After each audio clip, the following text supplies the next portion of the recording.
बिस्मिल्लाहिर्रहमानिर्रहीम। तमाम तारीफ़ें अल्लाह ताला के लिए हैं जो तमाम जहानों का रब है। सलवात है मोहम्मद सल्लल्लाहु अलैहि वसल्लम पे और आपकी पाक आल पे।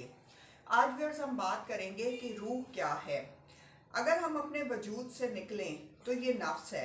अगर हम अपने नफ्स से निकल कर मोहब्बत में दाखिल हो जाएं तो ये रूह है। अल्लाह की मईशत में चले जाएं तो ये नूर है। रोज़मर्रा ज़िंदगी में व्यूअर्स हम अक्सर ये बात करते हैं कि रूह क्या है, रूह का मकाम क्या है और मरने के बाद रूह कहाँ जाती है। कुछ इसी तरह की बातचीत हम आज करेंगे कि रूह की असल हकीकत क्या है। बहुत सारे उलमा कराम ने और आइमा कराम ने भी ये कहा है कि रूह एक इस तरह का अमल है जो कि अल्लाह की हर हुक्म के ताबे है और ये हमारे जिस्म में तब तक रहता है जब तक एक मुकर्रर मुद्दत मुअय्यन की गई है। रूह का ताल्लुक व्यूअर्स इस दुनिया से नहीं है, रूह का ताल्लुक आलम अरवा से है और आलम अरवा में इस ज़मीन में आने से पहले तमाम रूहों को वहाँ जमा किया गया था और वहाँ पे जिन रूहों के साथ कोई उन्स और मोहब्बत थी वो उनकी इस दुनिया में आने के बाद भी रहती है। और जो रूहें वहाँ पर अजनबी थी या जिन रूहों में वहाँ पे इख्तिलाफ था वही इख्तिलाफ उनका इस आलम दुनिया में आकर भी रहता है। इस सिलसिले में रसूल खुदा हज़रत मोहम्मद सल्लल्लाहु अलैहि वसल्लम का इरशाद है कि रूहें जमा किए हुए लश्कर हैं, फिर इनमें जिनमें तारुफ हो जाता है उनमें मोहब्बत हो जाती है और जिनमें तारुफ नहीं होता उनमें इख्तिलाफ होता है। इससे पता चलता है कि रूहों के दरमियान इख्तिलाफ और मोहब्बत की वजूहात क्या हैं। अक्सर आपने देखा होगा कि दुनिया में कुछ लोगों से आपकी तबीयत मुवाफिक नहीं होती, उनसे बात करते हुए आप घबराते हैं या कुछ इख्तिलाफात सामने आते हैं। उसकी वजह ये होती है कि उनकी रूह का आपकी रूह के साथ मेल मिलाप या किसी किस्म की उल्फत और यगानगत नहीं रही होती।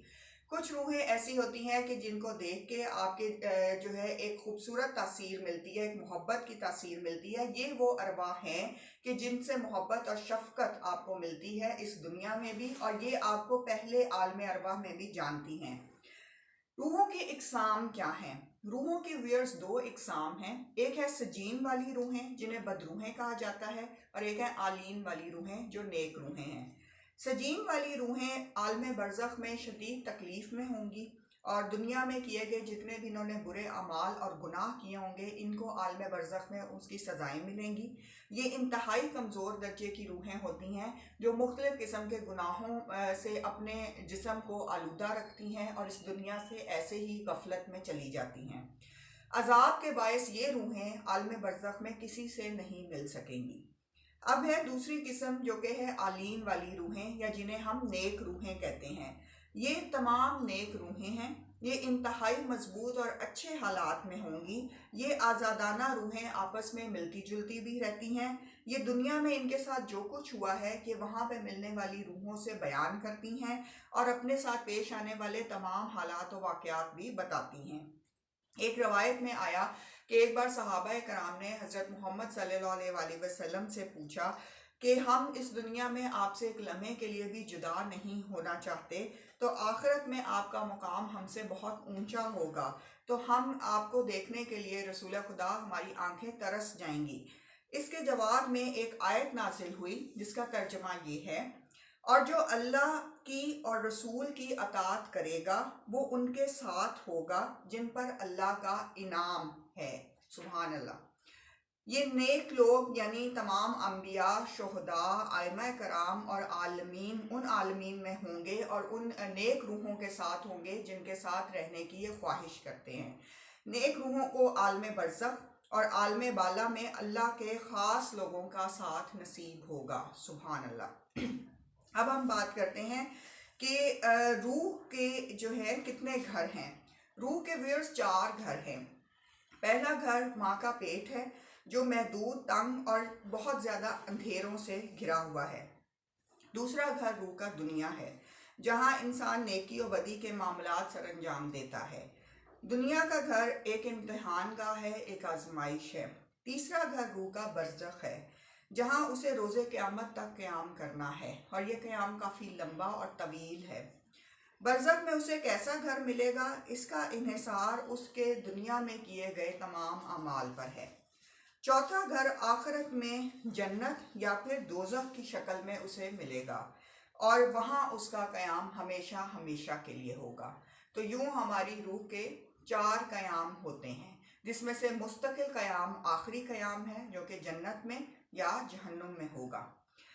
अगर हम देखें तो ये बात तहकीक से साबित हुई है कि इंसान की रूह 2 मरतबा निकलती है। एक मरतबा सोने के दौरान और दूसरी मरतबा मरने के बाद। जब सोने के बाद हमारी रूह हमारे जिस्म से निकल जाती है तो वो बहुत घूमती फिरती है और मुख्तलिफ आलमों की सैर करके वापस आ जाती है, यहाँ तक कि जब इंसान जागता है, बेदार होता है, तो उससे पहले रूह उसके अंदर आ चुकी होती है।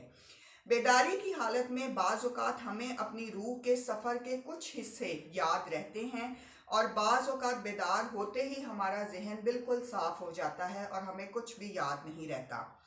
हालत नींद में रूह के साथ क्या वाक़यात पेश आए होते हैं, ये कभी हमें याद ज़रूर रहते हैं लेकिन कभी हमें बिल्कुल भूल जाते हैं। हालत नींद में रूह के साथ पेश आने वाले वाक़यात ख्वाब कहलाते हैं और इन ख्वाबों में हमारी रूह आलम बरज़ख में जाकर उन रूहों से मुलाकात कर आती है जो अब इस दुनिया में नहीं होती। तो ये एक बहुत अहम पहलू है। ये अमर भी खासा हैरान कुन है कि 2 मुसलमान दोस्तों की रूहें ख्वाबों में मुलाकात करती हैं। ये दोनों दोस्त एक दूसरे से बहुत दूर हैं और उनकी जिस्मानी मुलाकात नहीं हो सकती, लेकिन ख्वाब में आने वाली मुलाकात में वो बातचीत भी कर लेते हैं और एक दूसरे को बहुत सारे पैगामात भी दे देते हैं। सुभान अल्लाह। इस तरह से व्यूअर्स अगर हम देखें तो बहुत सारे लोग जब इस दुनिया से चले जाते हैं, हमारे अजीज़ों अकारिब और हमारे वालिदैन और हमारे बहन भाई, तो वो हमें ख्वाब में आके बहुत मखसूस इशारे और कुछ पैगामात देते हैं। वो इसी तरह मुमकिन होता है कि उन रूहों से हमारी मुलाकात ख्वाब के ज़रिए होती है कि हमारी रूह उनकी रूह के सामने पेश होती है और इस तरह से हमारी एक मुलाकात उनसे पॉसिबल होती है। अल्लाह ताला आप सबको अपने जवारे रहमत में रखे और खुश रखे, खुश रहें और खुशियाँ बांटें। आप सबका बहुत शुक्रिया। जज़ाकल्लाह।